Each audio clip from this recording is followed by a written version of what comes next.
नमस्कार.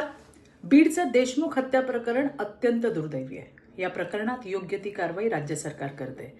सीआयडीकडे याचा तपास दिलाय. तसंच राज्याचे सन्माननीय मुख्यमंत्री देवेंद्रजी फडणवीस यांनी एसआयटी देखील गठीत केली आहे.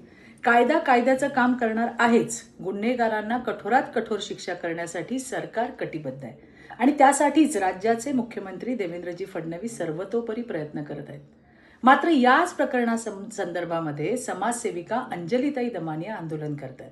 त्यांना विरोध करत समाज माध्यमांवर काही समाजकंटक अगदी पातळी सोडून अंजलीताईंवर टीका करतात.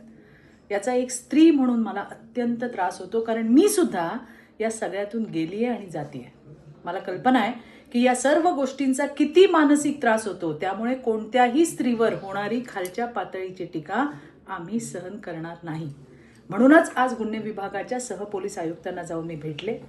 सहपोलीस आयुक्त लक्ष्मी गौतम यांची भेट घेतली आणि त्यांना विनंती केली की अंजलीताईंवर अत्यंत अर्वाच्य शब्दात पोस्ट करणारे, त्यांना धमक्यांचे फोन करणारे, त्यांना मेसेज करून त्रास देणारे या सगळ्यांवर तात्काळ गुन्हा दाखल करा आणि त्यांच्यावर कडक कारवाई करा, जेणेकरून भविष्यात हे समाजकंटक असं वागायला धजावणार नाहीत.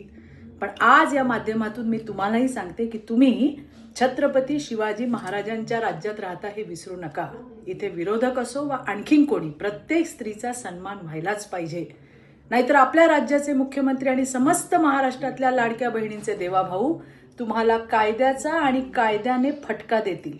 त्यांच्यासाठी त्यांच्या प्रत्येक बहिणीची, प्रत्येक लेकीबाळीची अब्रू महत्वाची आहे. त्यामुळेच मी देवाभाऊंच्या समस्त बहिणींच्या वतीने सांगते, कायद्यात राहाल तर फायद्यात राहाल. धन्यवाद.